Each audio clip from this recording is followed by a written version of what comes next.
In this video, we're coming up to an intersection to make a left turn, and we've got a plain old green light. It's a 3-circle light. So we're signaling shoulder checking to the left before we come into this turn lane. And because it's a green light, there's oncoming traffic. We come in and get committed to the intersection, back wheels in the middle of the crosswalk. As we're sitting here, the light changes to yellow. And right at this point, as soon as it turns yellow, we should take our foot off the brake. In an automatic car, the car starts inching forward slowly, and as you're inching forward, you can assess whether, well, this car here has a point of no return issue because the light literally just turned yellow, so they're going to have to clear the intersection. But as you're trying to figure out whether the car behind them is planning on stopping here at the stop line, you need to start inching forward in a straight line. Notice I didn't go this way. We don't want to cut in front of oncoming traffic. But on the yellow, we need to start inching forward. And then once we know that they're slowing down enough that they can safely stop, we go ahead and finish off our turn. So let's see how this plays out with the student. And they waited pretty much till the car is almost at a full stop here. And now we're making the turn on the red when instead we could have probably left half a second sooner. And so you might be thinking, well, what's the big deal? And the big deal is that we're unnecessarily impeding the movement of this vehicle here that's going to be getting their advanced turn signal here. So let's just walk it back a little bit.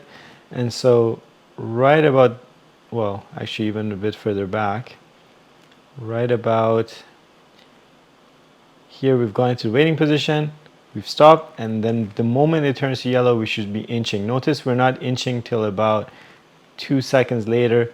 And so we're kind of getting the ball rolling a little bit late there. So let's see if we can get that feeling again. Right about, so we've come in, committed to the intersection. As long as the light is green, we should be waiting in the waiting position.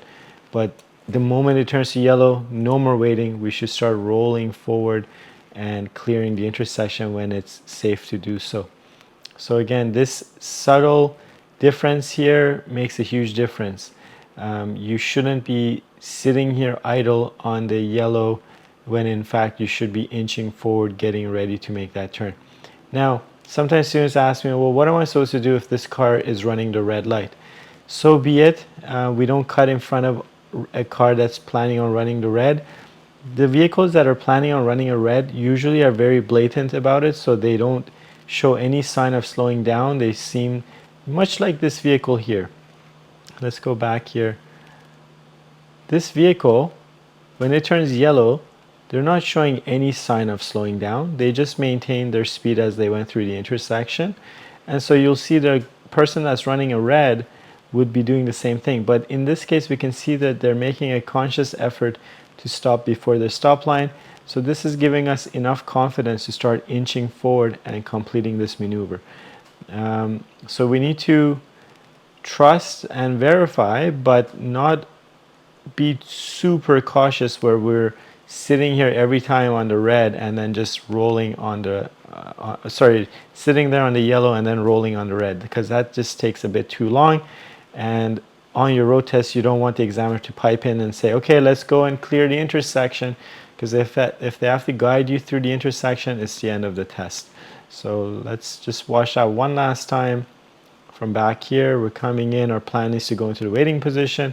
We come in, we stop at the waiting position, and the light turns yellow. We should start rolling immediately forward and then clearing the intersection just a tad bit sooner once we knew for sure that this vehicle was planning on stopping.